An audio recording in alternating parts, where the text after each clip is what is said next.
As God's children, it has always been our lifestyle to worship the Lord and bring Him glory in everything that we do. We always give our best to God because we know that we cannot outgive Him. He got our back and He will always provide. Part of our worship to the Lord is our giving. We may be in the middle of crisis, but we will still hold on to what the Lord has promised. As the Bible says in Malachi 3:10, "Bring the whole tithe into the storehouse that there may be food in my house. Test me in this, says the Lord Almighty, and see if I will not throw open the floodgates of heaven and pour out so much blessing that there will not be room enough to store it." With a cheerful heart, we can bring our tithes and offering at Raining Home. We can also give through GCash, or we can contact our respective life group leaders to help us on how to remain faithful in the Lord through our giving. Let us always remember that it's not what we do, it's who we are. We give simply because we love. Let's give! Come on, pwede bang lahat na excited to worship the Lord this morning? Pwede bang tumayo tayo? And let's give our praise, our worship to our living God. Amen? Come on! Hands up!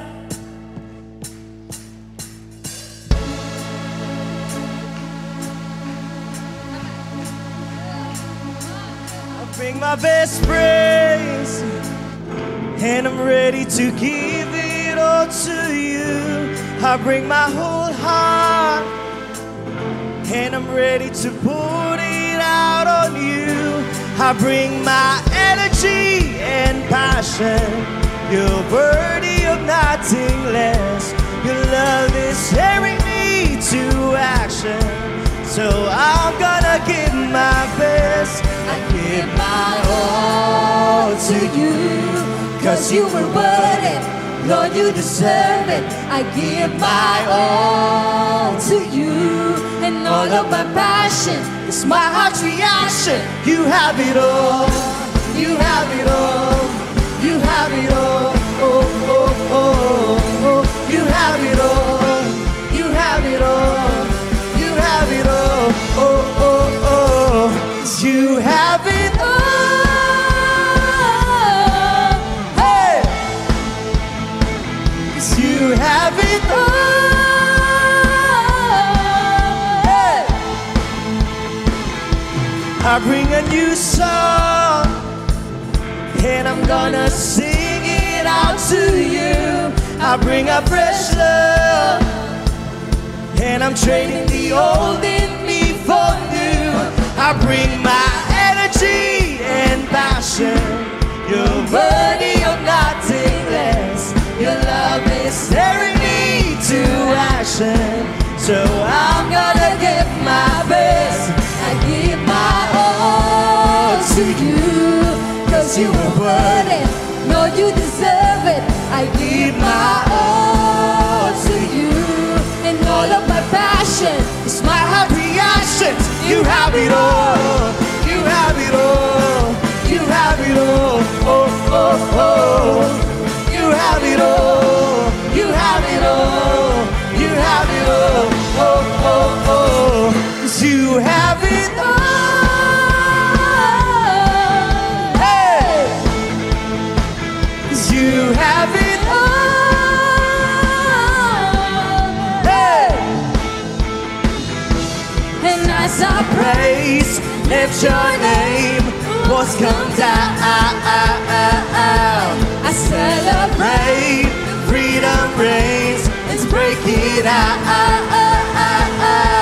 I give my all to you, 'cause you are worthy. Come on, God deserves our praises. Let's give our all to you. It's all of my passion. This is my heart's reaction. You have it all. You have it all. You have it all. Oh, oh, oh. You have it all. You can have it all, God. You have it all. Oh, oh, oh. 'Cause you have it all. Hey. 'Cause you have it all. Hey, and as I praise, Lift your name, walls come down. I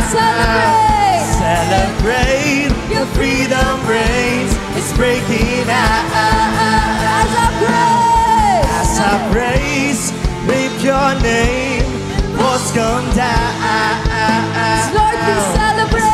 Celebrate. Freedom reigns. It's breaking out. Come on, give God a high praise. Come on. But we know that our God, there is nothing impossible. Amen. Come on. Yeah. Yeah. To you, I can do anything. I can do all things. 'Cause it's you who gives me strength. Nothing is impossible. To you, Lies are broken. Strongholds are broken. I'm living by faith. nothing is impossible.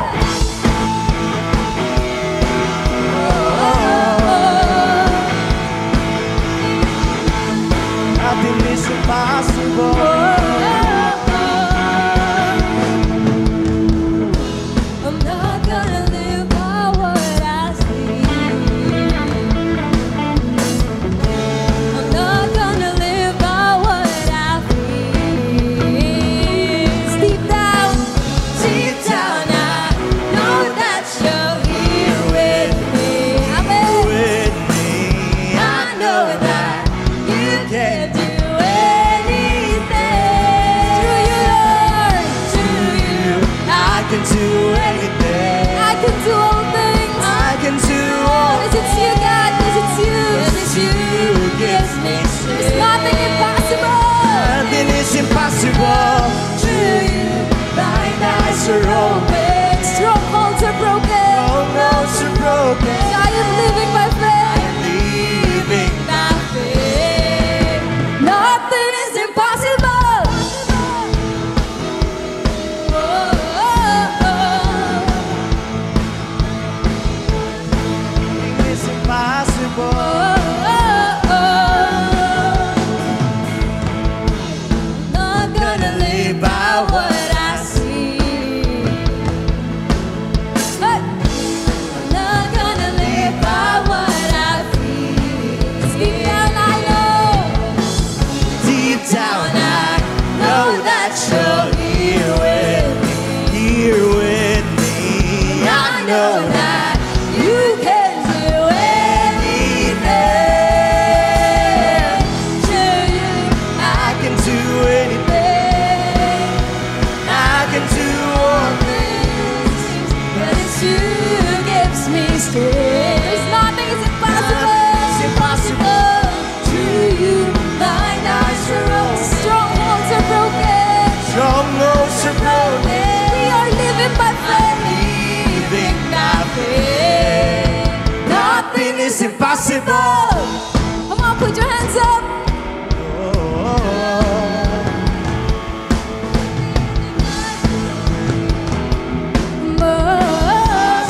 So if you believe, sing with us. 'Cause I believe, and I believe in you. 'Cause I believe, and I believe in you. 'Cause I believe, we believe you, Lord. I believe in you. You fully believe that. I believe. Oh, oh, oh. I believe in you. I believe. And I believe in you. I believe. And I believe in you. To you, I can do anything. I can do all All things. things, 'cause it's you who gives me strength. Nothing is impossible. Through you, blind eyes are open. Strongholds are broken. I'm living my faith. Nothing is impossible. Through you, I can do anything. I can do all things. 'Cause you gives me strength. Nothing is impossible.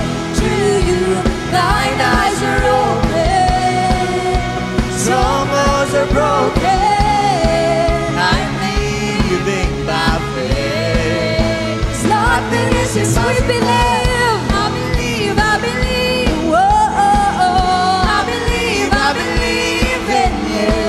'Cause I believe, I believe. 'Cause I believe in you.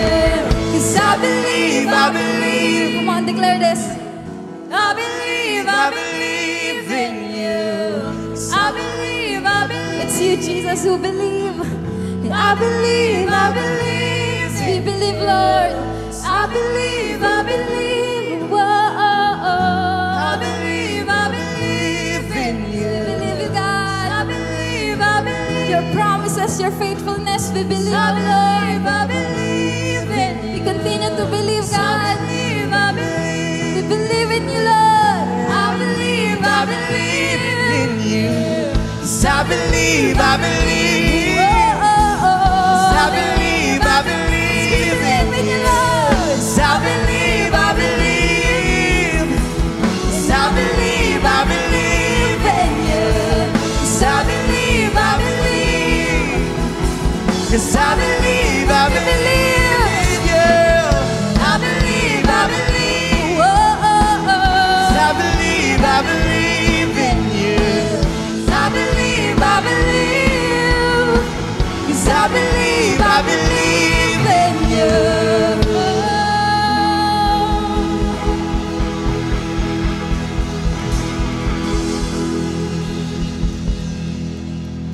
Lord, we believe you can do amazing things in our life, oh God. We believe you can do more in us, and we believe we can do more for you. Naniniwala kami, God, that we're here in this place not because it's an accident, but God, tinalaga mo yung oras na to para sa akin at para sa iyo lamang, God. That's why right now we're here in this place, worshiping your name, lifting your name up in this place and in our lives, oh God. Wala kang katulad sa buhay namin, Lord. Wala kang katulad. Can we give God clap offering of praises? Because God, there's no name can fathom. There's no name na kaya pang magtaas sa amin, God, but it's you.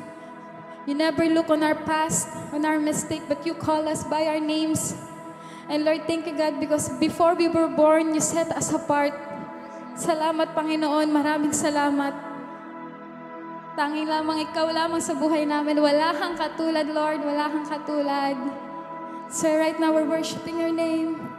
Come on, give God your words. Give God your praises. One. Lord, you deserve all the praises, God. We lifted you high in this place. Only the name of Jesus.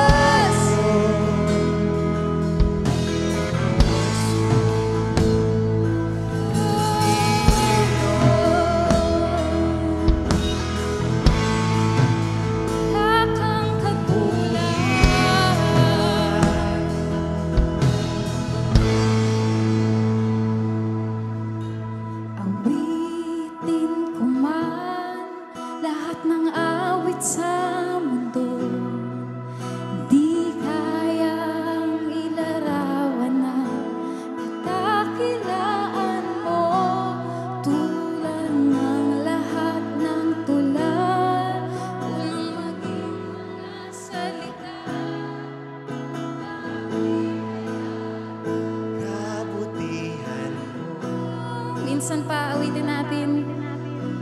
Awitin ko man lahat ng awit sa mundo.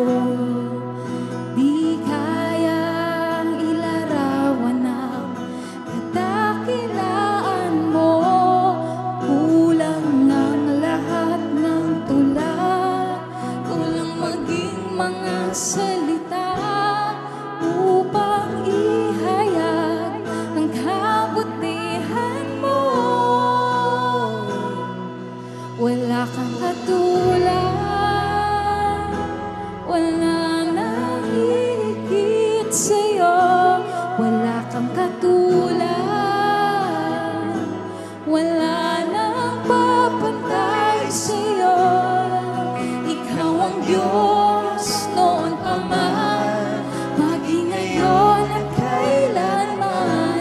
Sa habang panahon,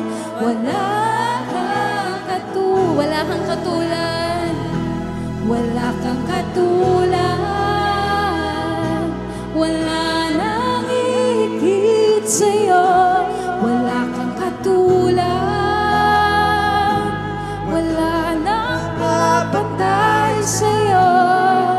Ikaw ang Diyos noon pa man, maging ngayon at kailanman. Sa habang panahon, wala kang katulad.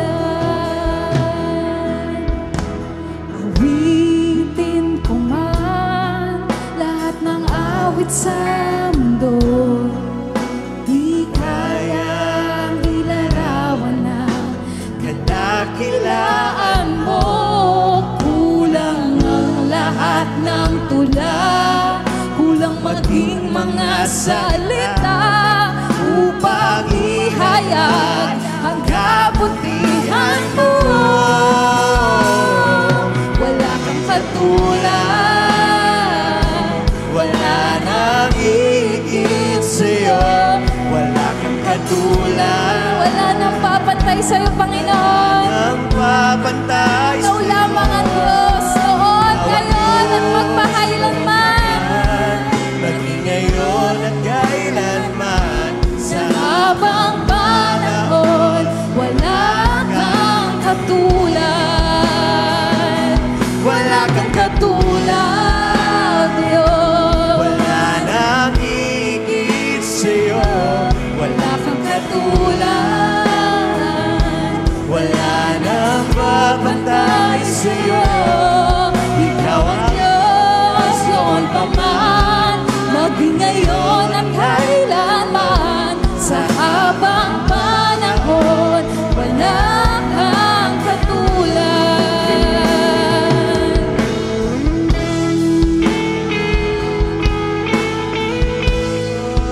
Wala kang Oh, Diyos.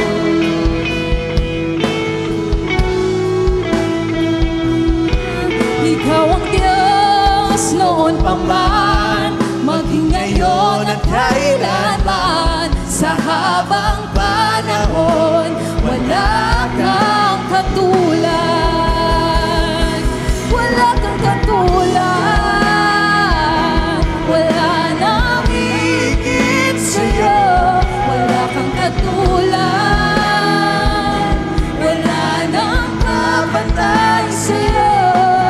Ikaw ang Diyos noon pa man, maging ngayon at kailanman. Sa habang panahon, sa habang panahon, sa habang panahon, sa habang panahon, Habang panahon, wala kang katulad. Sa habang panahon, dakila ka, tapat ka, Panginoon. O Diyos, wala kang katulad.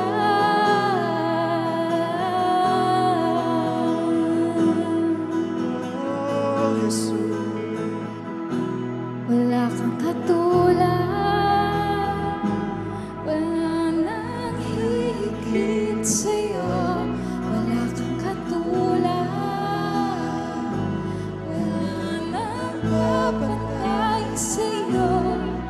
Ikaw ang Diyos noon pa man, maging ngayon at kailanman. Sa habang panahon, wala kang katulad. Wala kang katulad, wala nang higit sa'yo. Wala kang katulad, wala nang papantay sa'yo. Ikaw ang Diyos noon pa man, maging ngayon at kailanman. Sa habang panahon, wala kang katulad. Sa lahat ng Diyos ka sa amin, sa lahat ng oras, nariyan para sa amin. Panginoong Jesus, purihin ka, dakilain ka sa buhay ko. Di nagbabago, Di nagbabago, Diyos ka sa amin. Tanging sandigan, nariyan para sa amin. Panginoong Jesus, maghari ka, magliwanag ka sa buhay ko. Sa lahat ng panahon, sa lahat ng panahon, Diyos ka sa amin. Sa lahat ng oras, nariyan para sa amin. Panginoong Jesus, purihin ka, dakilain ka sa buhay ko. dakilain ka sa buhay. Panginoon, di ka nagbabago, di nagbabago. Diyos ka sa amin, tanging sandigan, nariyan para sa amin. Panginoon, maghari ka, maghari ka, magliwanag ka sa buhay ko. Sa lahat ng panahon, Ng panahon, Diyos ka sa amin. Sa lahat ng oras, nariyan para sa amin. Panginoong Jesus, purihin ka, dakilain ka sa buhay ko. O Diyos, di ka nagbabago, di nagbabago. Diyos ka sa amin, tanging sandigan, nariyan para sa amin. Panginoong Jesus, maghari ka sa buhay namin. Magliwanag ka, Magliwanag ka sa buhay ko. Diyos, magliwanag ka sa buhay ko. Magliwanag ka sa buhay ko. Aming Ama, magliwanag ka. Aming Ama,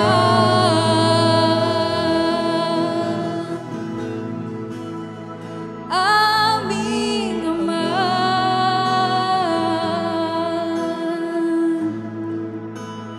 aming Ama. O Diyos, sa lahat ng panahon, Diyos ka sa amin. Sa lahat ng oras, nariyan para sa amin. Panginoong Jesus, purihin ka, dakilain ka sa buhay ko. Di nagbabago, di nagbabago. Diyos ka sa amin, tanging sandigan, nariyan para sa amin. Panginoong Jesus, maghari ka, magliwanag ka sa buhay ko. Magliwanag ka, magliwanag ka sa buhay ko.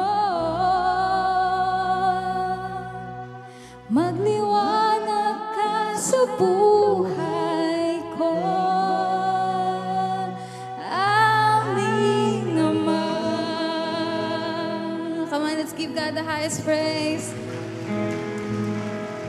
More clap offering to the Lord. Come on. God, we thank you.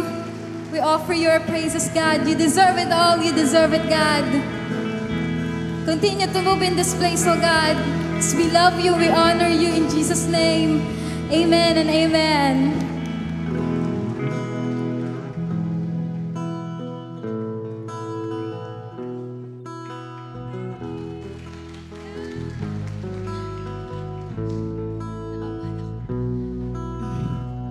Good morning po.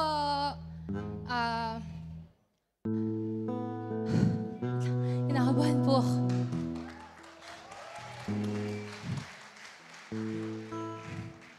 Standing and speaking in front of you po is a girl na maldita, na palasagot po sa family, na hindi marunong magpatawad.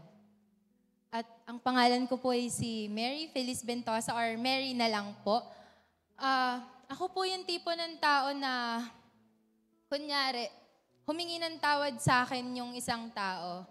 Sasabihin niya, sorry. Sasabihin ko, di, okay lang yun. Ganun. Pero deep inside of me po, may galit pa rin. May sakit. May sama pa rin po ng loob. Pero po nung nag-encounter po ako, natutunan, ang dami ko pong na-realize, ang dami ko pong natutunan. At higit po sa lahat, natuto po akong magpatawad ng tunay. Nung napatawad ko po yung mga taong akala ko, in my whole life, hindi ko na po mapapatawad. Katulad po ng mga kaibigan ko dati na all I ever did to them po was to be kind, na tulungan sila kapag nangangailangan sila. I was there po. Pero I still ended up being betrayed po. Pero natutunan ko silang patawadin kahit hindi ho sila humihingi ng sorry sa akin. At po yun sa father ko naman po, dati po talagang ang laki po ng galit ko sa kanya. Ang laki po ng sama ng loob ko sa kanya. Kasi bata pa lang po ako, iniwan na po kami ng father ko. Sobrang hirap po na lumaki ka nang hindi mo nararamdaman yung presence ng father mo. Ang lagi lang pong nandyan para sa akin, yung lola ko po, yung nanay ko, yung tita ko, yung kapatid ko. Pero nung nag-encounter po ako, natutunan ko po siyang patawadin. Natutunan ko po kahit sobrang bigat para sa akin. Nalet go ko po yung galit ko, nalet go ko po lahat ng sakit sa kanya. Tsaka nakakausap ko na po siya ng walang bigat sa puso ko. Wala na pong galit, wala nang sakit. Tsaka po dati yung buhay ko, yung lifestyle ko po, sobrang gulo. Kasi wala po ako sa presence ni Lord. Wala pong gumagabay sa akin na, oh, mali yan, ganyan. Sobrang gulo po talaga, as in. Pero po nung nag-serve po ako, nung nag-church po ako dito, dun po, gumanda na yung buhay ko. Nagkaroon na po ako ng purpose. Kasi po dati napapatanong po ako sa sarili ko, bakit pa ako nabuhay? Bakit pa ako binigyan ng life ni Lord? Wala naman akong purpose. Para saan pa?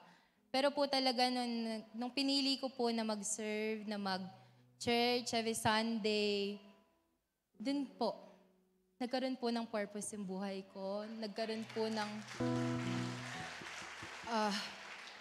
po siya ng rason para mabuhay ako. Sabi ko, gusto kong mag-serve, gusto kong mag-church, gusto kong makatulong sa maraming tao. Saka, sobrang thankful po ako dun sa mga taong laging nandyan para sa akin.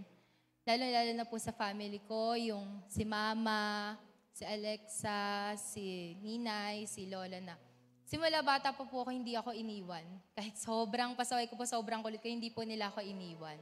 And I would like to say the 3 powerful words to them po. Yung I love you, yung thank you, and I'm sorry po. Thank you kasi palagi kayo nandyan para sa akin. And po, wala po. Nanonood po sila sa live. Manonood po sila mamay.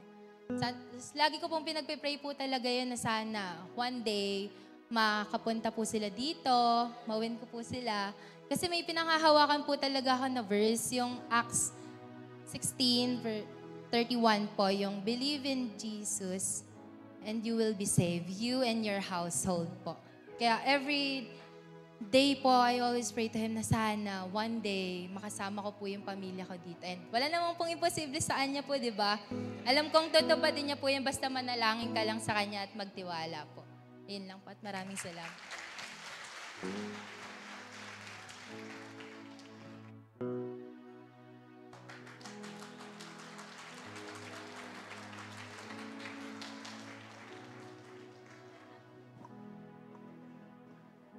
Hello po sa inyong lahat. Ako nga po pala si Heaven and leader ko po si Ate Des. And i-share ko lang po sa inyo kung ano po ako noon at kung paano po ako na-motivate ng mga taong nakilala ko at paano ko po na-improve yung sarili ko ng paunti-unti. Noon po kasi, na-ICU po ako. May sakit po kasi ako sa kidney, may UTI, tsaka po habang nasa ICU po ako, nagtitake po ako ng medicine sa bipolar ko po para po sa trauma ko po. Yung sakit ko naman po sa kidney and sa UTI, na-overcome ko naman po yun. Pero yung bipolar ko po, ayun po yung pinaka-nahirapan po ko. Kasi po yung bipolar ko po, every time po na may maririnig po ako na ingay kahit konti, yung trauma ko po, magpa-flashback po siya sa akin. Umabot po sa point na ginawa ko pong magpakamatay. Sinubukan ko po ng paulit-ulit at sinubukan ko din po saktan yung sarili ko. And yung traumang yon, hindi po talaga madali. Pero nag-start po yun lahat nung in-invite po ako ng kuya ko. Nung Friday po, umabot po sa point na down po ko na wala na po talaga akong malapitan. Pero si Lord na lang po yung naisip ko na lalapitan ko. Kaya sinabi ko po na Lord, humingi po ako ng tawad kasi ilang taon ko po nilayo yung loob ko sa inyo. Pero gusto ko po, tanggapin niyo po ako bilang anak niyo. Magbabalik loob po ako sa inyo. Kaya humingi po ako ng sign kay Lord na gusto ko magbalik loob sa Kanya. Tapos po, nung Friday po na yon, pagising ko po, nag-chat po yung kuya ko. Sabi niya po sa akin, Heaven, punta ka dito. Gusto kong magsimba tayo. Nasa Mandaluyong po ako nun. Kaya ayun po, sobrang happy ko po. Nung una po, ayaw ko pa po nun kasi ano namang mapapala ako sa simba-simba na yan, di ba? Wala naman akong mapapala dun, di ba? Masama na akong tao, wala nang mangyayari sa buhay ko, paulit-ulit na ganito.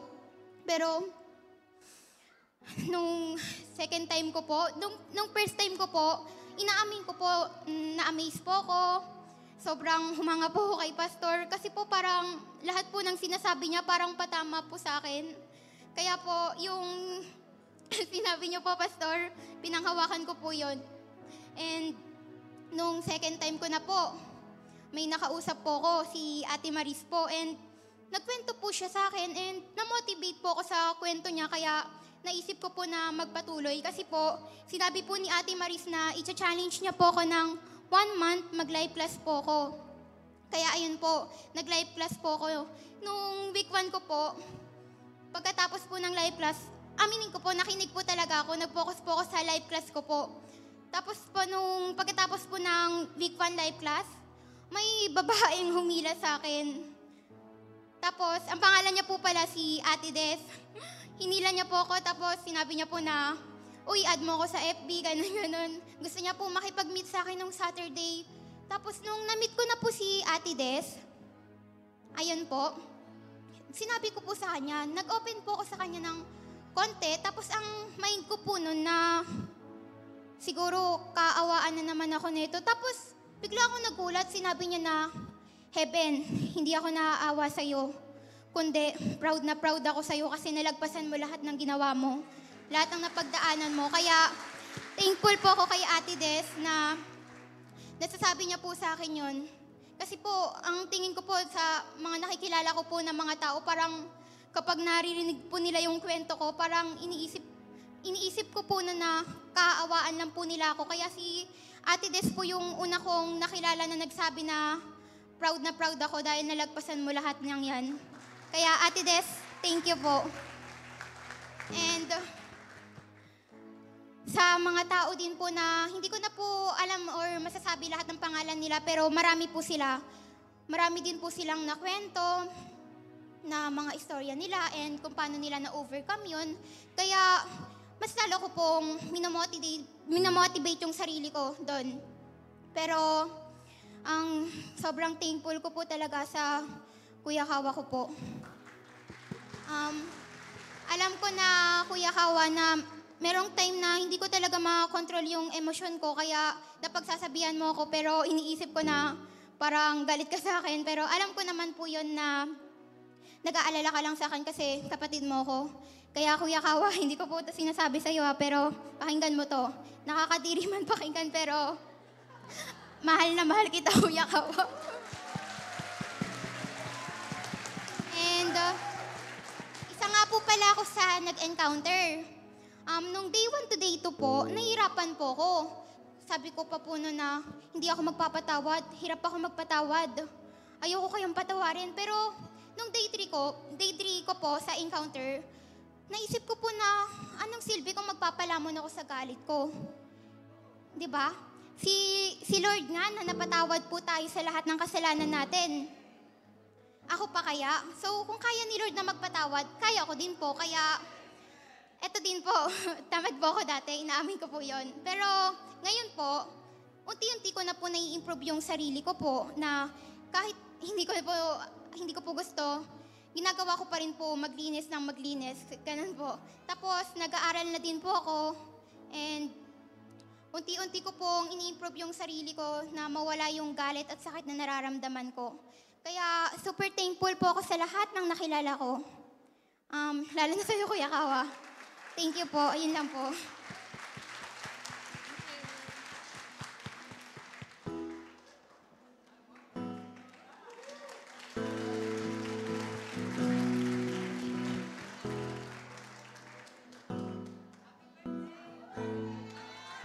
Hello, thank you po. Naiyak na agad ako.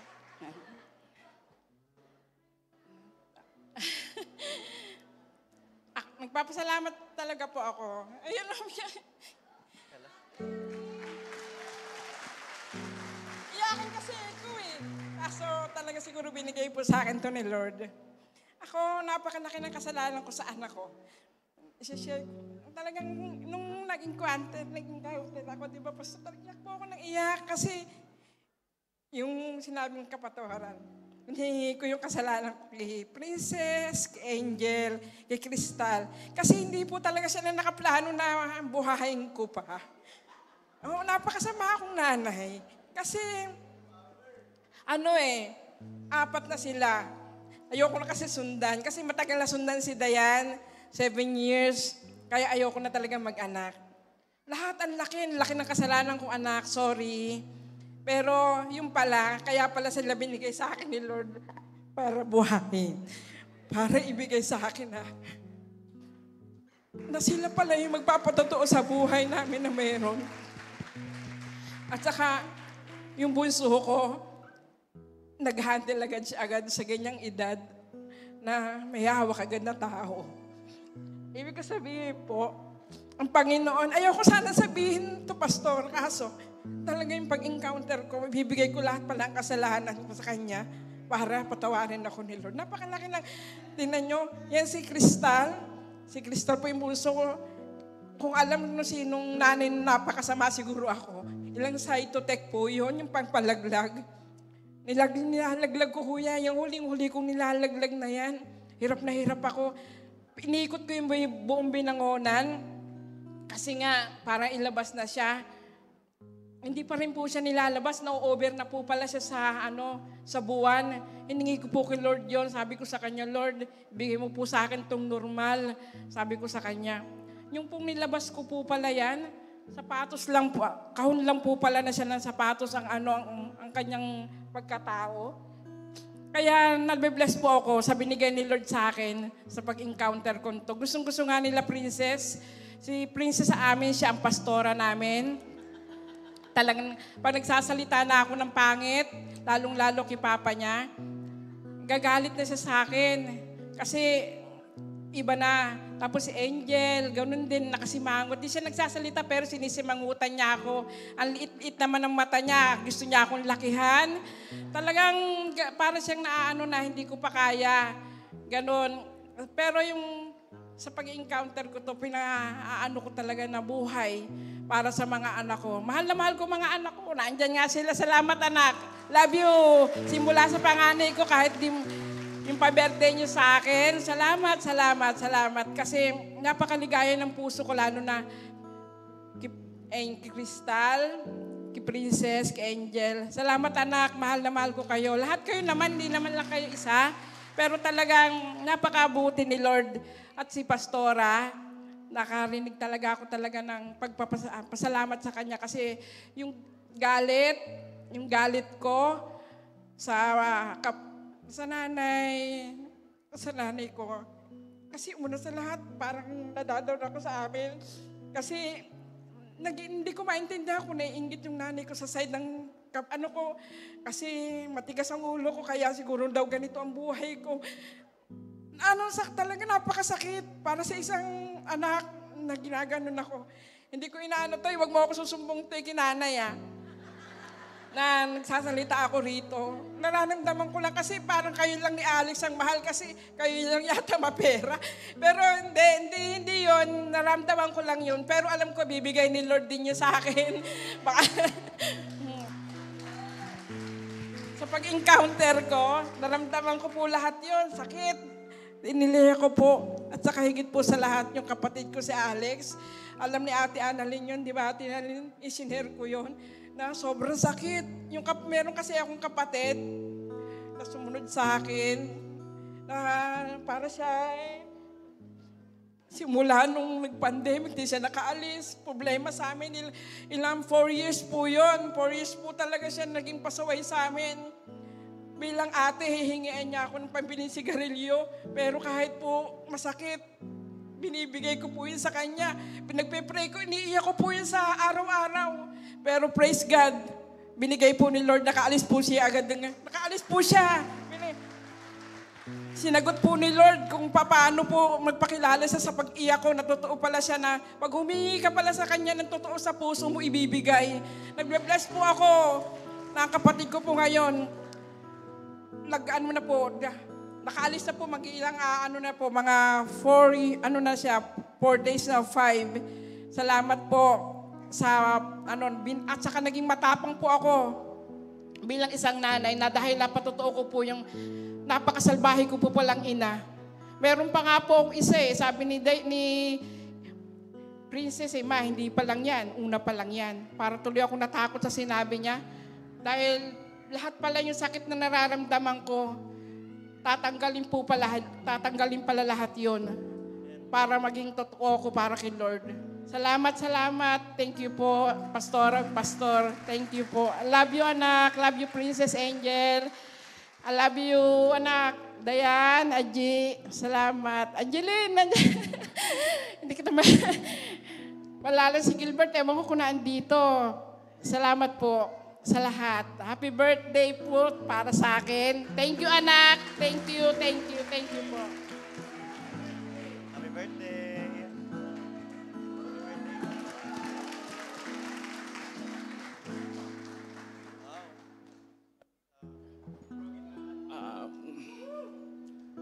Magandang umaga po sa inyong lahat. Kinakabahan ako pero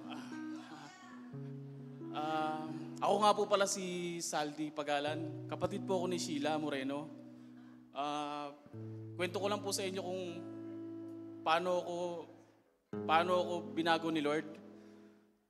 Dahil dati kasi sa bahay namin, pag nasa bahay ako, yung mga anak ko natatakot lagi sa akin. Kasi lagi ako nakasigaw. Sorry. Kasi lagi akong galit. Tapos, sabi pa ng asawa ko, huwag ka na lang umuwi. Kasi laki ka mainit ang ulo. Tapos pag nagagalit ako, butas yung mga dingding namin. Wasak yan. Pag may inutos ako hindi niya sinunod, nagwawala na ako niyan. Pag nagising ako na maingay, nagmumura na ako. Kung magmura ako, wagas eh. Talagang baon. Kaya yung asawa ko, sabi niya, grabe ka. Demonyo na nga ang tawag sa akin eh. Pag nagtitext siya sa akin, una sabihin, nasaan ka, mahal? Pag anong oras na, biruin mo, alas 2, alas 3 ako umuwi, tawag sa akin, demonyo, nasaan ka na? Kaya, grabe nung araw. Tapos, yung mga bisyo pang hindi magaganda, tinikman ko rin. Mga kasalanan ko sa kapwa ko, napakarami. Kaya sabi ko, kaya nga, nung time na, nag-church na ako, sabi ko, bakit ganon? Nung una, pag galing ako sa church, okay. Paglabas ko, nagkakasala talaga ako, nagagalit ako, napapaaway ako. Maliit na bagay. Nagmumura na ako, hinahamon ko kaagad. Gusto ko kaagad ng sakitan eh. Parang ganon ang gawi ko eh. Kaya sabi ko kay Uncle Boy, Uncle, nahirapan ako, sabi ko. Kaya nga isang beses, sabi ni Bart sa akin, kumakain kami sa labas, mag-encounter ka? Sabi ko, mag-i-encounter ako. Para ko lang niluluko yung sarili ko. Kasi pagkatapos ko dyan, magkakasala na naman ako. Sayang lang. Sabi niya sa akin, mag-absent ka ng 3 araw, babayaran ko. Sabi ko, 3 araw, babayaran. Magkano ba araw mo? Sabi ko, 1K. Sabi niya, sige, babayaran ko, 3 days. Sabi ko, nag-isip pa ako. Sabi niya, dodoblihin ko para hindi ka na mag-isip. Sabi niya sa akin, dodoblihin ko. Sabi ko, dodoblihin mo. Paano kung hindi ako magbago? Paano kung walang mangyari? Sayang lang ang pera mo. Sabi niya sa akin, pag hindi ka nagbago to, titriplihin ko yan. Sabi ko, titriplihin mo? Kung paano hindi pa rin ako nagbago, ibibiraos ko lang yan paglabas ko. Sabi niya sa akin, bahala ka na kung gusto mong gawin to. Basta mag-encounter ka. Ito na ngayon, nag-encounter na ako.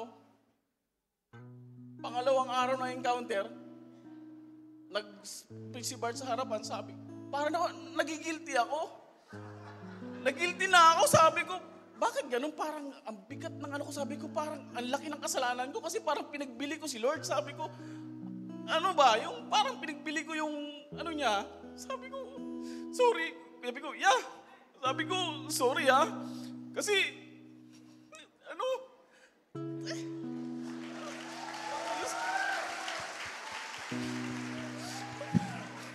sabi ko, sorry kasi maliit na halaga, binenta ko si Lord.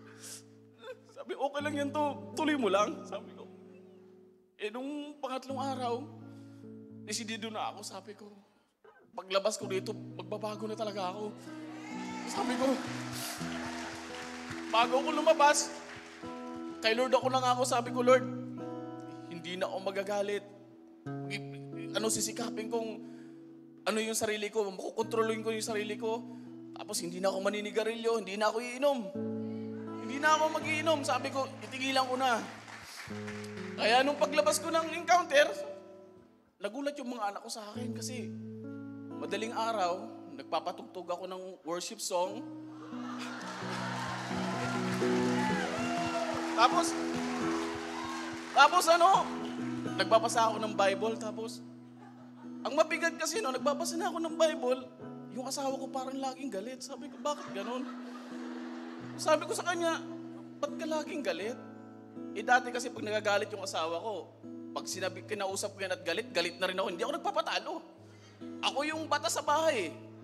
Kailangan pag sinabi ko, ako ang nasusunod. Nung time na yun, nagagalit siya, hinahayaan ko na lang. Tapos, kinabukasan, matutulog na kami, kinausap ko na naman siya, pasigaw siya. Ako, naghihinahon pa rin ako. Pinipilit ko talagang, sabi ko, nagpapakahinahon ako eh. Talagang pigil ako sa sarili ko. Sabi ko, Lord, tulungan niyo ako. Nagdadasal ako. Sabi ko, Lord, Pastor, Lord, tulungan mo ako kasi Edi, kinaumagahan, nag-pray ulit ako, nagbasa ako ng Bible, nagpatugtog muna ako ng worship song, sabi ko, Lord, tulungan niyo ako, kausapin ko yung asawa ko. Pagising ng asawa ko, niyakap ko siya, sabi ko, tulungan mo naman ako. Sabi ko, nahihirapan na kasi ako eh. Sabi ko, gusto ko magbago, gusto ko maging matuwid, gusto ko maging matuwid para sa mga anak ko, para makita nila na yung tatay nila, hindi lang puro pagmumura, puro galit. Kasi naisip ko na, sabi ko, makakalakihan ng mga anak ko yung ginagawa ko. Sabi ko, tulungan mo ko. Sabi ko, ikaw yung kakampi ko eh. Dapat hindi mo ko inaaway. Huwag mo kawain. Sabi ko sa kanya, huwag mo kawain. Kaya nga, sabi ko sa kanya, huwag mo kawain. Nung kumpare ko naman dumating, nag-iya na kagad ng inuman.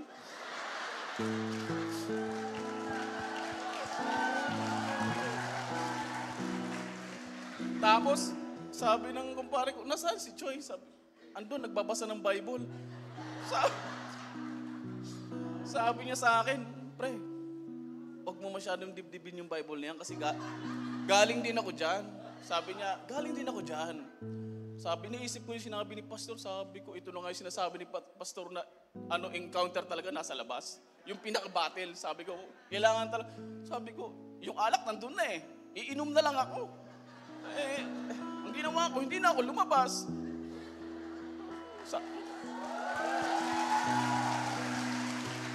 Tapos, natutuwa din ako sa mga anak ko kasi sabi nung anak ko panganay, Pa, parang bago ah. Nagbabasa ka ng Bible ngayon, tapos nakikita ng asawa ko, naglilinis ako madaling araw, gumigising ako alas 5. Nagpapatugtog ako worship song, nagpalilinis ako, naghuhugas ako, nagluluto ako, pagising nila, kakain na lang sila eh. Kaya, grabe yung ginawa ni Lord sa akin, yung nanay ko. Pastor, sa Pagado family, unang-una kay Lord, kay Pastor, Pagado family, salamat talaga. Sa kapatid ko, kay Bart, lahat ng pamilya ko, hindi ako sinukuan. Akala ko hindi na ako magbabago eh. Kasi napakatigas ko talaga. Ako yung taong galitin ako. Grabe ako mag-aalat. Pero ngayon, bigla akong lumambot. Napakasarap pala. Napakasarap. Napakasarap mabuhay sa tulong ni Lord. Sabi ko, at sarap pala. Sabi ko, ng ganitong pakiramdam, napakagaan. Kaya sabi ko, tapos ko mag-encounter, sabi ko, Lord, salamat. Salamat at binigyan niyo ako ng pagkakataon at naramdaman ko mahal na mahal niyo ako, Lord. Salamat. Salamat sa lahat po. Yun lang po. Ang buhay ng anak ng Diyos, kahanga-hanga yan. Alam mo ba, susubukan ka ng Panginoon sa maliliit na bagay bago ka bigyan ng malaking bagay.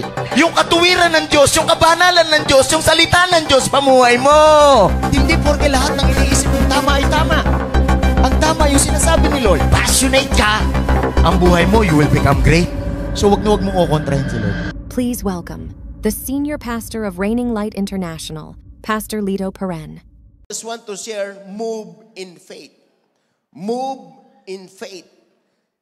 Yung bang bawat galaw natin dapat nakakaluwalhati sa Panginoon. So, yan yung bagay na mapapractice natin. Nung nakatanggap tayo sa Panginoon, tinransfer tayo ng Panginoon from natural to supernatural. No, from carnal to spiritual. Binigyan tayo ng Panginoon. Kaya nga, sabi ng verse, doon sa 2 Corinthians 5:17, if anyone is in Christ, he is a new creation. The old has gone and the new has come. So, yan po yung maganda na na-i-experience natin. Sabay-sabay nga po natin sabihin, experience.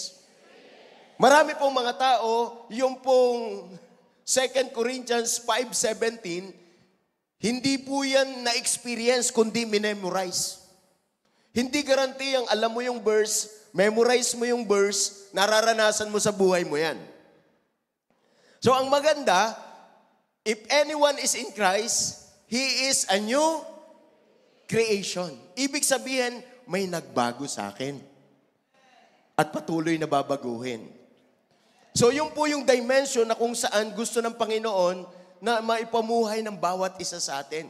Yung buhay na kasama ang Panginoon. At mangyayari lang po yan kapag ka po tayo ay sumusunod sa Kanya sa pamamagitan ng pananampalataya.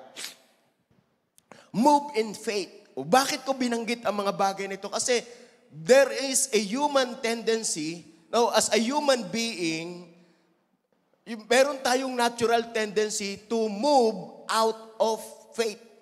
To move out of faith, not to move in faith. So, kasi may mga situations, may mga conditions sa buhay, sometimes you move based on your intellectual capacity. Sometimes you move based on your emotion. But the Word of God encourages us and teaches us to move in faith, to live in faith. In everything that we do, we need to put a substance of faith. Because Hebrew chapter 11 verse 6 says, and without faith, it is impossible to please God. Because anyone who comes to Him must believe that He exists and that He rewards those who earnestly seek Him. So mga kasama, mga kapatid ko, ang pananampalataya, it is a gift that comes from the Lord. Like for example, kung bakit tayo buhay, hindi mo ginusto yan. Hindi rin ginusto ng mga magulang mo. Kaya tayo buhay ngayon because of God's love for us. He gave you life. So life is a gift that comes from God. Hindi tayo ang magdi-decide kung papatayin o bubuhayin. Because life is a gift that comes from God. As faith also. Faith is a gift that comes from God. When we come to Him, when we reconcile to Him, kaya nga po, ang 2 Corinthians chapter 5 verse 17, it is our reconciliation with God. Ang problema po ng mga tao sa harapan ng Diyos, yung reconciliation. Hindi ho, porke merong nababasa at nagsisimba, reconcile na siya kay Lord. So maganda po itong naiintindihan natin ito. Sabi ng verse, tinransfer na tayo from darkness to light. So that's why we need to move in faith. Because if it is without faith, it is impossible to please God. So kung gusto mo lang mabigyan ng kalwalhatian ng Diyos, dapat merong pananampalataya. Walang pagdududa. Ano man ang sitwasyon natin, dapat makasunod tayo sa Panginoon. Kaya mahalaga po na nauunawaan natin ang mga bagay na ito. So faith must be the strong influence in our life. So yung pong faith na yon, siya po dapat ang strong influence sa buhay natin. The strong influence is supernatural and not the natural. Our God was delighted, and pleased when His people move in faith. So yan po yung bagay na gusto kong maintindihan nating mabuti at maunawaan. Allow God to work in us through faith. Kaya pakisabi sa katabi, ang pananampalataya, araw-araw, hindi pang linggo lang. If you want to please God in your life, live in a faith. And we need to move in faith. Moving is everyday lifestyle. So, hindi tayo pwedeng mabuhay sa isang araw na walang pananampalataya. Ulitin ko ulit, hindi ka pwedeng mabuhay sa isang araw na walang pananampalataya. Kasi pag nabuhay ka nang walang pananampalataya, hindi mo mapiplease si Lord. Kaya Christianity is not just 2 hours per day, per Sunday. Christianity must live and move with faith every day. Kagaya ng life, dapat ang life kinukultivate. Dapat ang life wino-work out. So also as faith, we need to work out our faith in order for us to be formed. So ang pananampalataya po, hinuhubog din yan, pinapalakas din yan. Hindi ho lahat ng buhay develop. Ganon din po yung faith. Yes, even though there is a gift of faith, kagaya ng gift of life, but we need to be responsible. Develop your faith. Ulitin ko ulit, develop your faith. So napakahalaga po na nadidevelop yung faith. We need work out po yan. So that's why ang sabi ng Panginoon, so ang gusto niya sa buhay natin, magawa natin kung ano yung kanyang ipinagagawa. Kaya po yung key text natin, pinakikita dito na if it is without faith, impossible to please God.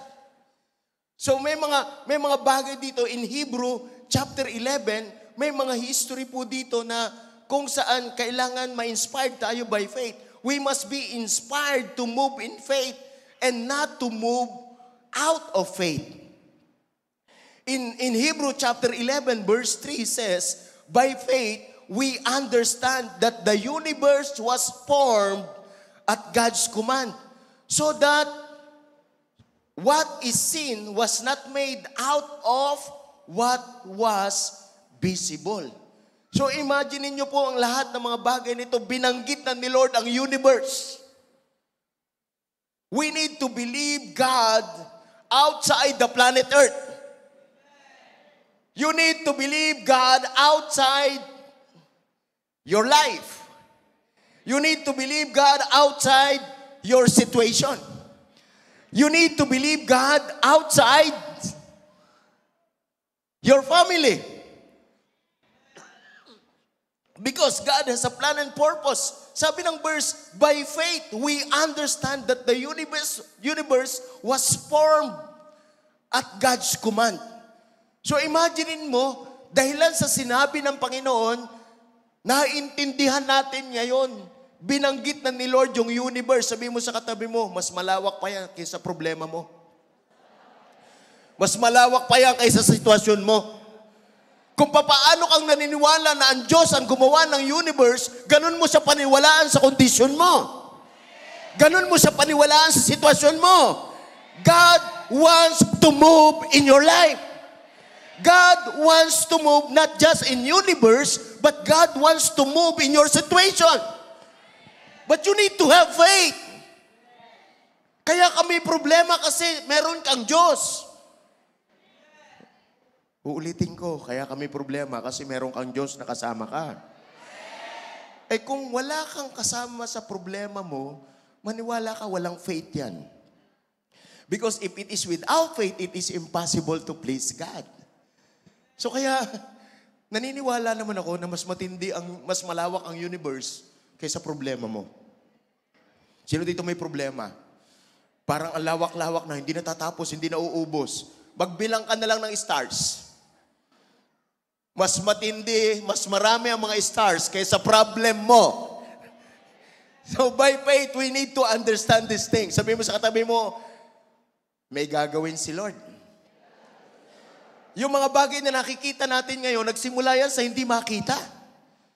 It is by faith. Verse 4, by faith, Abel brought God a better offering than Cain did. By faith, he was commended as righteous when God spoke well of his offering. And by faith, Abel still speaks even though he is dead. Kaya pag mag-o-offering ka, do it by faith. Not according to your pocket. Come on! Sino dito yung patay ka na pinag-uusapan pa? Hindi pinag-usapan ang life ni Cain. Ang pinag-usapan yung offering ni Cain. So I need you to, I want to help you to understand these things. Lahat ng bagay na ginagawa natin, do it by faith. So your offering is useless without faith. Kagaya nitong si Cain, nagbigay siya And then, kinommend siya as righteous because of his offering. And it is only by faith. So it is not the amount, but the quality of your heart. So it is by faith. You need to move in faith.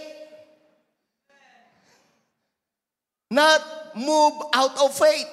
Yes, may problem ka ngayon, but I do believe may matinding gagawin si Lord. Kaya ikaw lang ang may problema na nakangiti. Kasi meron kang Diyos. Kaya po, pagka ang isang taong may problema, Kristiyano siya, nag-church siya, nagbabasa siya ng Bible, pag ang isang tao nakagusumot ang mukha kasi may problema siya, lack of faith yun. Because you are thinking just inside of you. Look at the universe. Sabihin mo sa katabi mo, tingnan mo ang sanlibutan. Ang kalawakan. So, walang i-demand si Lord sa iyo na wala ka. Hindi ka pwedeng magsinungaling kay Lord na wala ako. Hindi ako pwedeng magbigay. But look at Abel and Cain. Si Cain, may matinding ginawa ang Panginoon sa kanya because he gave according to his faith. Not according to what he has. Not according doon sa bagay na sitwasyon niya, nagbigay siya sa pamamagitan ng pananampalataya. So I encourage everyone, when you do offering, when you do giving to the Lord and giving to the needy, lagyan niyo po ng pananampalataya. Sino dito masayang-masaya? Kahit na nagbigay ka, kung nakasimangot ka naman, at labag sa loob mo, walang kwenta pagbibigay mo. Sana hindi ko nalang nagbigay. Sino may naiintindihan dito? Sino dito yung naniniwala ka na ang lahat ng bagay nilalang ng Diyos para sa'yo? At lahat ng bagay kayang ibigay ng Diyos para sa'yo? Ano naman yung mga bagay na hindi mo kaya para ibigay para sa Diyos? So it is a giving. Ibibigay ko to Lord kasi alam ko hindi kita ma-outgive. Because our God is a God of harvest. Sino dito yung excited ka na magbibigay ka ngayon kasi alam mo hindi ka mauubusan. Alam mo hindi ka mawawalan. So we need to move in faith. Kapag nagbibigay ka, maliit man na malaki, move in faith. So it is not the amount, but it is the quality of faith that you have. Kaya maraming mga tao nagbibigay, nagtatanong sila, ba't wala nangyayari? The question is, ginagawa mo ba yan kasi may pananampalataya ka? O nagbibigay ka lang kasi gusto mong tumanggap? Giving is not a responsibility. Giving is opportunity to show that God is able. God is powerful. So, sino dito excited ka? Magbibigay ka kasi alam mo hindi ka mawawala. So this is the attitude of Cain when he did these things. Ginawa niya ang lahat ng bagay para sa Diyos. Kasi may substance of faith. Tandaan niyo mga kasama, tutulong tayo, magbibigay tayo, pero lagyan niyo ng substance of faith. Para na sa ganon, kahit wala ka na sa mundong ito, naaalala ka pa. Sino dito yung masayang-masayang maaalala ka dahilan sa matindi ang pananampalataya mo? Nagbibigay ka kasi nananampalataya ka. So ito yung mga example na meron tayo. And then tingnan nyo po yung verse 5. By faith, Enoch was taken from this life so that he did not experience death. He could not be found because God has taken him away. For before he was taken, he was commended as one who passed God. Who pleased God. So it is by faith. Si Enoch, hindi po siya naka-experience ng death. Buhay siya, kinuha siya ni Lord. Ang tawag dyan, rapture. Hindi ho siya nakaranas ng kamatayan, kaya hindi ho siya nakaranas ng binurol siya. Because of his faith. So, yan po yung bagay na gusto kong maintindihan nating mabuti. Yung mga bagay na ito. Kaya nga, doon sa ating key verse, doon sa Hebrew chapter 11, and without faith, it is impossible to please God. Because everyone who comes to Him must believe. Must believe. So believing is intellectual quotient. Believing is intellectual quotient. Sabihin mo sa katabi mo, pang-utak yan. Sabihin mo sa katabi mo, may utak ka. Believing is all about intellectual quotient. But you need to understand, believing is not just also intellectual quotient, believing is also emotional quotient. Sabihin mo sa katabi mo, trust. So meron kang believe, intellectual quotient, meron kang trust, it is emotional quotient. Kaya ka sumusunod kasi nagmamahal. Sino may nagiget? But I want to encourage you na maraming mga tao sumusunod sa Panginoon kasi may intellectual quotient siya. May emotional quotient siya. Pero ito pa, no, dapat maintindihan natin na hindi lang siya basta emotional quotient, meron din siyang adversity quotient. Ano yung adversity quotient? Yung ability to fight, ability to recognize, ability to overcome. At yung isa, social quotient. Pakisabi sa katabi ko, social quotient. So anong social quotient na to? So ito, yung intellectual quotient, the ability to recognize and solve problems. Are you with me? So pakisabi sa katabi, problem solver ka pala. Ang utak, hindi po ginugugol sa problema. Ang utak, ginugugol sa solusyon. Sino may naiintindihan? So, yung pong EQ is emotional quotient. So, it is a measure emotional intelligence, self-awareness, emotional self-control. So, diyan po yung mga bagay na dapat maintindihan natin as a human being. And yung adversity quotient, the ability to face and overcome adverse situation. So talagang may problema ka, a-applyan mo lang. Sabi mo sa katabi mo, a-applyan mo lang. Kung paano mo yan i-overcome. No, and then last and final dito, social quotient. Ano yung social quotient? It determines cultural fit and social awareness. But the basic foundation of all these things is the spiritual quotient. Yung foundation ng intellectual quotient, ang foundation ng emotional quotient, ang foundation ng adversity quotient, ang foundation ng social quotient is the spiritual quotient. Sino may naiintindihan? Sabihin mo sa katabi mo, spiritual ang pinagmumulan ng lahat ng bagay. Marami bang taong intellectual pero malayo kay Lord? Kasi gusto niyang pag-aralan ang Diyos. Imagine mo, ang liit-liit ng utak mo compare sa universe. Sino may naiintindihan? Kaya pakisabi sa katabi, move in faith. No, not move in your situation, not move in your condition, not move in your intellect, not move in your emotion, not move according to adverse situation. Do not move according to social quotient. Huwag niyo pong ipiplease ang tao, si Lord lang. So, huwag kang basta makikipit in. Iba ang kultura ng taga-kaharian, iba ang kultura ng taga-sanlibutan.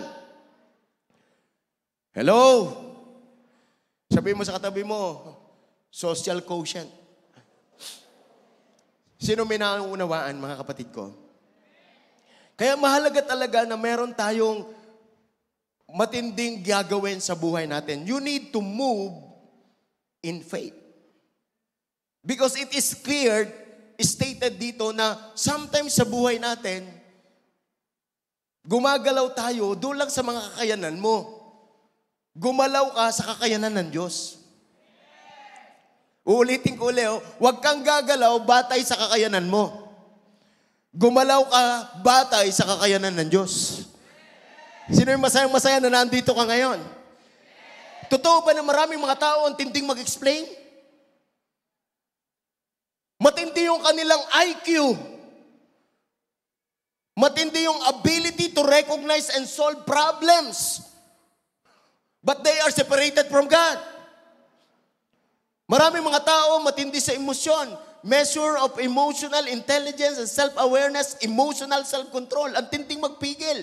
Pero tandaan nyo, kung wala ang Diyos, wala yan. Sino may naiintindihan? Are you excited to move in faith? May effect yan sa atin, mga kasama. No, alam niyo po, meron pong account sa Bible na may isang babae na may pangit na sitwasyon, hopeless case po siya, and all her effort, ginawa niya ang lahat. Pero wala pong nangyayari sa kanya. But when she moved by faith, there is something happening in her. Immediately. Not just gradually, but immediately. I do believe that this time, as an example, moving by faith, may matinding tama ito sa bawat isa sa atin. I just want to cite this story, chosen verses, sa book of Matthew, chapter 9, verse 20 and 21. Just then, a woman who had been subject to bleeding for 12 years came up behind him and touched the edge of his cloak. Because he said to herself, if I only touch his cloak, I will be healed. Move in faith. Move in faith. Everything that you do, even little things with faith, it means a lot. And it brings a great result in your life. And it changes your life. If you do by faith, if you move in faith, it brings changes in your life. It brings changes in your situation. If you move in faith. So that's why I encourage everyone here on this place. Do not be stagnant. Please God, move in faith. Sino itong babaeng ito? Itong babaeng ito, mga kasama, meron siyang issue of blood. Itong babaeng ito, for 12 years. Meron po siyang lumalabas na dugo sa kanyang katawan. Continuously, every day, every week, every month, every year, non-stop of bleeding. At ito po yung ano niya, nasa kanya, sabi niya, she said to herself, if I only touch his cloak, I will be healed. She was moved in faith. So how is your situation right now? How is your life right now? But I encourage you to move in faith. Si Jesus, naglalakad siya dito, tapos yung babae, sabi niya, mahawakan ko lang yung laylayan ng kanyang damit, gagaling ako. So tingnan niyo po yung sitwasyon. I just want to elaborate this situation doon sa parallel text. Doon po sa Mark chapter 8 verse 43, doon sa Matthew, pinakita lang yung babae, pero hindi po ipinakita yung totoong sitwasyon sa babae. Dito po sa Luke chapter 8 verse 43, as an elaboration, a woman who had suffered from a flow of blood for 12 years and had spent all her living upon physicians and could not be healed by anyone. Itong babaeng ito may sakit. Itong babaeng ito may pera. For 12 years, nagpapagamot siya. Sabi mo sa katabi mo, naubos ng pera. Because she has a flow of blood and she wants to be healed. So that's why for 12 years, there is a constant medication. She never stopped. Constant medication. She never stopped. Sabi mo sa katabi mo, don't stop. So siya, at her effort, may pera kaya nagpapagamot. Pero yung pera niya, naubos sa pagpapagamot. Tingnan mo yung katabi mo.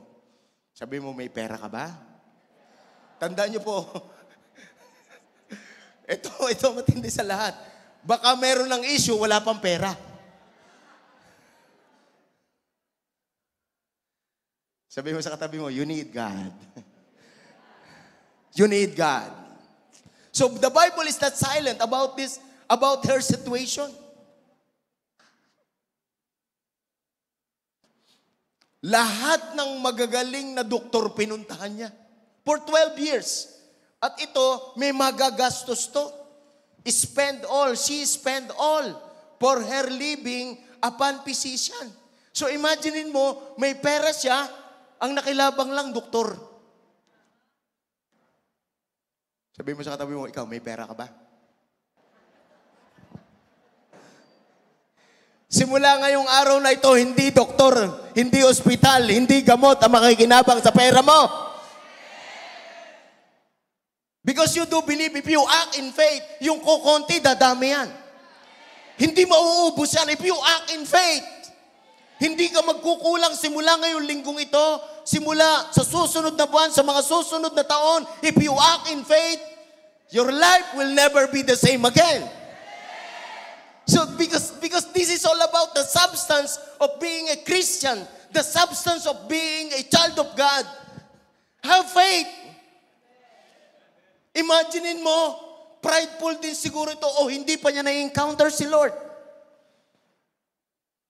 Alam niyo, mga taong desperado, hanggat hindi ka dumarating sa desperation, hindi mo ma-exercise ang iyong faith.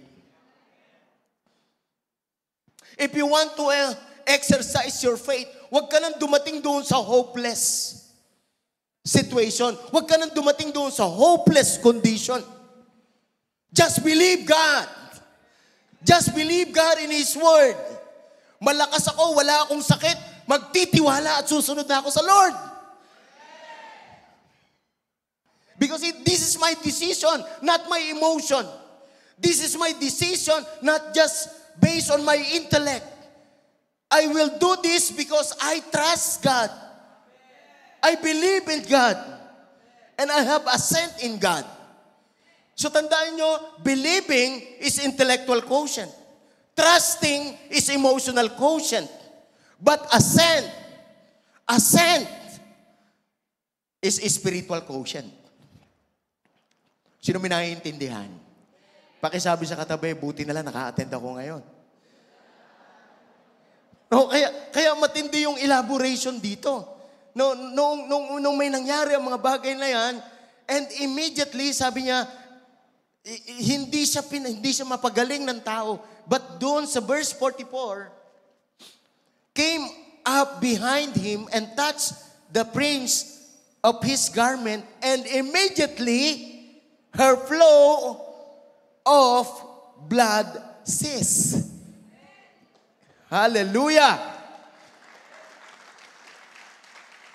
Kung may mga matagal ka ng constant trouble, constant problem, umuubos ng pera mo, you need faith.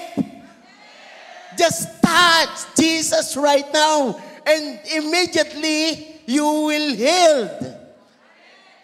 Not gradually, immediately. So you need to learn how to move in faith. You need to learn that, mga kasama. And naramdaman ni Jesus na meron pong lumabas na kapangyarihan sa kanya. Why? He was touched by a woman who had the issue of the blood.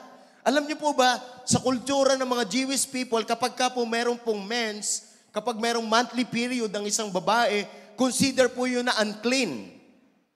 Hindi po yung pwedeng pumasok sa templo.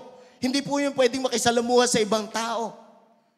Pero based on her situation, based on her condition, binayulate niya ang lahat ng mga bagay nito. And when he touched Jesus, Jesus felt something. Sabi mo sa katabi mo, may pakiramdam si Jesus. Sino dito excited ka na ano man ang sitwasyon mo, ano man ang kondisyon mo, matouch mo lang si Jesus, there is miracle in your life. Kaya wag kang mag-isip para sa'yo lang.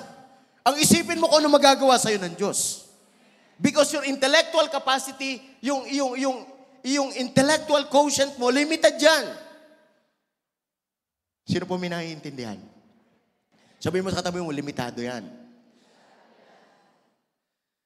Alam niyo, nung may maramdaman si Jesus, verse 46, but Jesus said, some touch, nagtanong siya, sinong humawak sa akin? Sabi niya, sa dami ng mga tao, sabi ng conversation ng mga disciple, sabi niya, hindi namin malaman lahat. Sabi ni Jesus doon sa verse 46, but Jesus said, someone did touch me, for I perceive that healing power, sabi mo sa katabi mo, healing power has gone from me. So meron pong healing power si Lord, available yan para sa'yo. But you need to learn to move in faith. Touch Jesus. Ikaw lang ang makagagawa nito. May matinding gagawin sa'yo ang Panginoon. Ngayon, hinanap niya, sino tong tao na to? Sinong humawak sa atin? Naghahanap na si Jesus sa mga taong nag-a-act in faith. Naghahanap na si Jesus na gustong maka-experience ng miracle. So itong babaeng ito, sabi niya, verse 47, and when the woman saw that he had not escaped notice, she came up trembling. She came up trembling. Why? Against the law, yung ginawa niya. Against spiritual law. Kasi hinawakan niya, hindi siya pwedeng sumama sa mga tao because she was unclean for 12 years.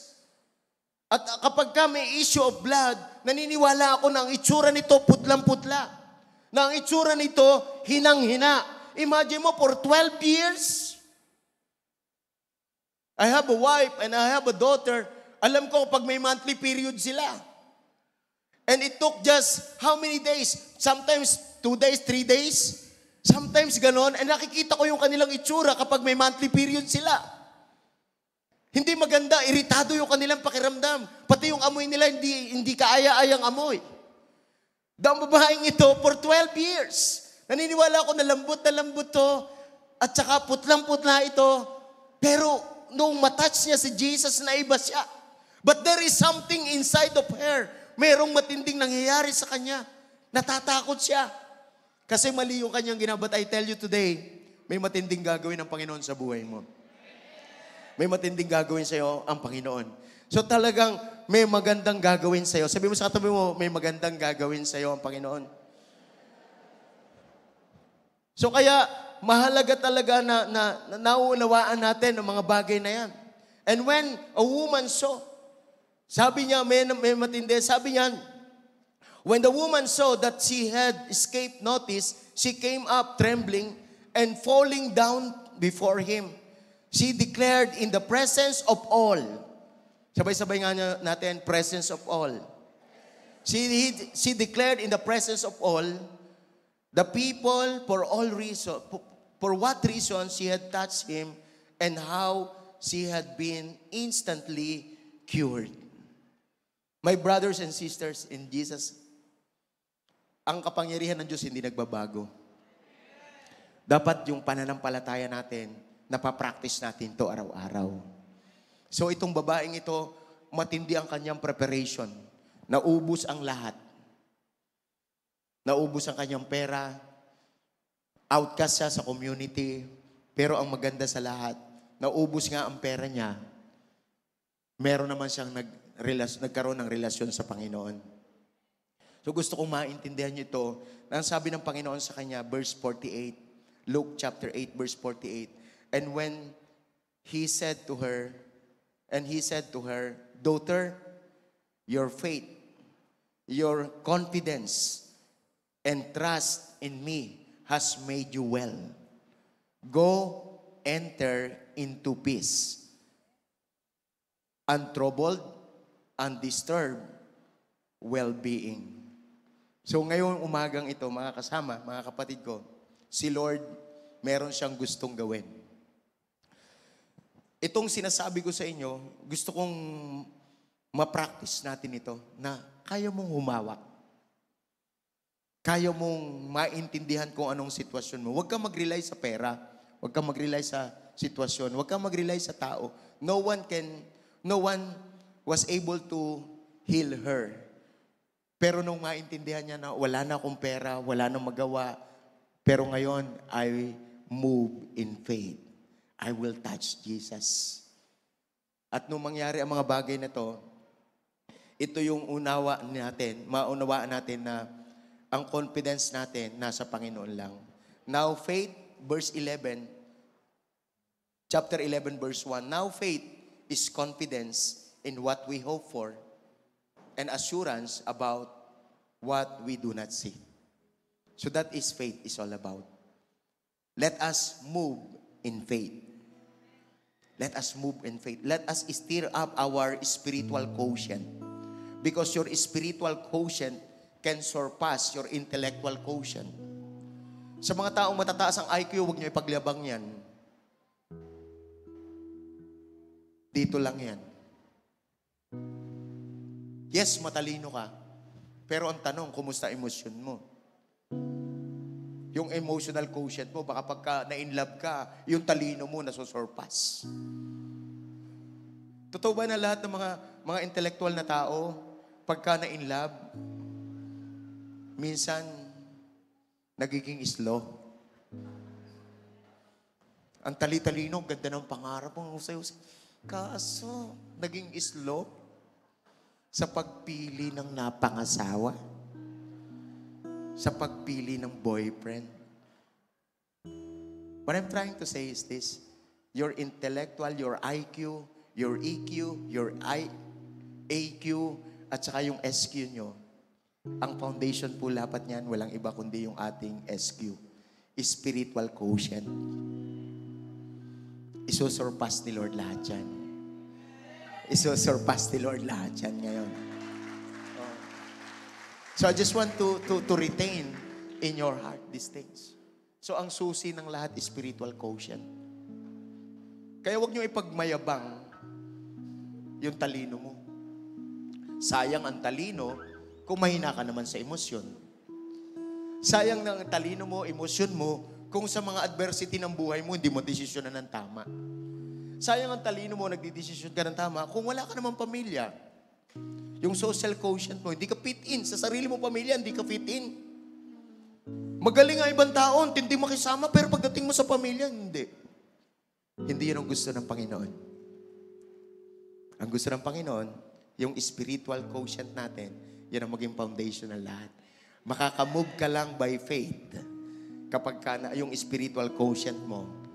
Quotient is a degree. Quotient is an amount. Gaano katindi yung spiritual quotient mo? Kaya ngayon, I encourage you to strengthen your faith. Practice it daily. Develop yourself. Para na sa ganun, magawa natin ang mga bagay na gusto ng Panginoon. At alam mo ba ang gusto lang ng Panginoon? Manampalataya ka lang. Pag nanampalataya ka, ginawa mo ang isang bagay, lahat ng bagay magiging maayos. Maaaring matagal na. 10 years? 11 years? 9 years? 8 years? Hindi ko alam kung ilang taon na yan na dinadaanan mo sa buhay. But I tell you today, if you move in faith, it will changes everything. Gagaling, magiging maayos ang buhay. Naniwala ako siguro nung matouch niya yung damit ni Jesus, bigla siya naging kulay maayos. Naging rosy cheeks siya, yung labi niya hindi na maputla. At bumalik immediately sa kanyang physical na kondisyon na siya ay naging healthy. Come on, bigyan natin ng the best. Clap si Lord. Because my Bible describes these things. My Bible describes these things. So I don't know your situation. I don't know your condition in life. But I encourage you to move in faith. Maybe ang problema mo pera lang. Bless ka. Hindi ka kawawa, pinagpala ka. Maaaring ang problema mo, trabaho lang, negosyo lang. Bless ka. Kasi nandito ka ngayon. At kung ikaw man may matinding karamdaman, hindi ko alam kung gano'n nakatagal yan. Pero ito, 12 years. Nung mahawakan niya, pinagaling siya ng Panginoon. At naniniwala ako na ang Panginoon na meron siya, the bleeded woman, the issue of the blood. Yun din ang Diyos na meron tayo ngayon. So as we come to Him in worship, let us move in faith. When you sing a song, let us move in faith. When you raise up your hand, let us move in faith. Just trust God. Trust God is your emotional quotient. Believe in God is your intellectual quotient. But assent is your spiritual quotient. I just want you to help you. I want to lead you na ma-experience niyo po yung miracle sa buhay. And I just want to pray for you right now. Pwede po bang tumayo tayo? Let us worship God. Ang Panginoon, hindi po siya tumitigil sa paggawa ng milagro. Let us move in faith right now. Let us move in faith. So as we worship Him, as we sing to Him, let us do in faith. Lord, we come to you. Hindi ka lang basta tumayo ngayon. You stand in faith. And everything in your life, starting today, paggising mo sa umaga bukas, do it by faith. Paglalaba mo, do it by faith. Paglilinis ng bahay, do it by faith. Pagtatrabaho mo, do it by faith. Pakikipagrelasyon mo, do it by faith. Because if it is without faith, it is impossible to please God. If you want to please God in your relationship, do it by faith. If you want to please God in your business, do it by faith. Mga kasama, mga kapatid ko sa Panginoon, let us worship Him. Panginoong Jesus, Do it in faith. Do it in faith. dakilain ka sa buhay ko.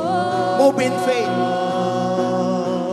Di nagbabago, Diyos ka sa amin, tanging sandigan, nariyan para sa amin. Panginoong Jesus, maghari ka, magliwanag ka sa buhay ko. Sa lahat ng panahon, Diyos ka sa amin. Sa lahat ng oras, nariyan para sa amin. Panginoong Jesus, purihin ka, dakilain ka sa buhay ko. Di nagbabago, Diyos ka sa amin, tanging sandigan, nariyan para sa amin.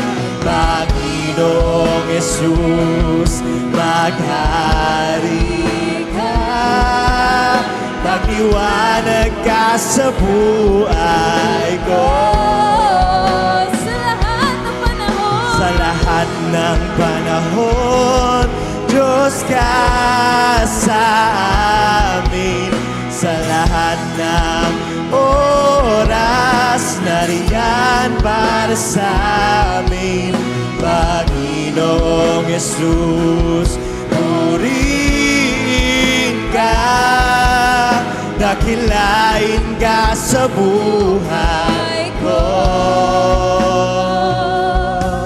Dakilain ka sa buhay ko.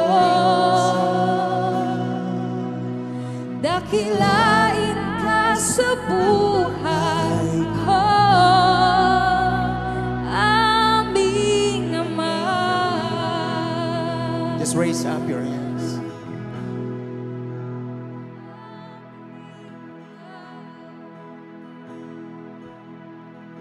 Huwag na natin masyadong pag-isipan ang pagsunod sa Panginoon. Huwag mo masyadong damdamin yung mga sitwasyon na nararanasan mo sa buhay.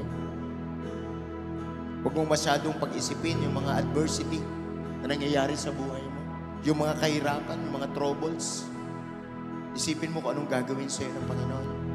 Huwag mo ding isipin kung ano yung sasabihin ng mga tao sa'yo, sa paligid mo. Just move in faith. Just move in faith right now. Kagaya ng babae na may issue sa blood, inaagasan siya for 12 years. She need God. Hindi siya napagaling ng tao. Yung pera niya, walang nagawa sa kanya. Hindi ko alam kung anong sitwasyon mo ngayon, pero just trust God. Just believe in God. Just have assent in God. Yung iyong intellectual quotient, yung IQ mo, yung EQ mo, at ang pinaka susi ng lahat, yung spiritual quotient. Lord, magpapaubaya ako sa iyo. Magpapaubaya ako sa iyo. That is assent. It means you are willingly, spiritually, willfully, you are willing. You are willing. Act in faith right now. Act in faith. Maybe it is physical condition. Maybe it is relationship. Maybe it is finances. Regardless kung ano man po yung concern mo ngayon, I do believe that God will do amazing things in your life. Just raise up your hands. Father, we come to you.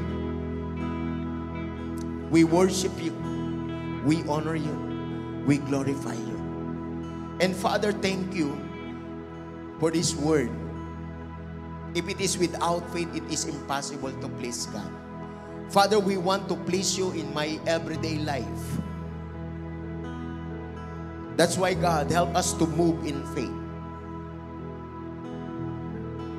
Thank you, God, for your word this morning. Thank you for your power and authority over my life. Thank you for your power and authority over my situation. Thank you, Lord, for your power and authority over my condition. Thank you for your power and authority over my family. Father, thank you so much. You are powerful, oh God. Isosurpass niya kung ano yung aming limitations, yung aming fear, oh God. Yung mga bagay na hindi magawa ng tao, Lord, gagawin mo sa amin ito. So Father, we surrender everything to you. And I pray, God, in the name of Jesus, sa mga tao po na concern, ngayon po, ipagkaloob mo po, Panginoon, kung ano po yung concern nila, kung ano yung kanilang need. Salamat po ng marami. Ito po yung aking dalangin sa pangalan ni Jesus. Amen and amen. God bless you. Pagpalain tayo ng Panginoon.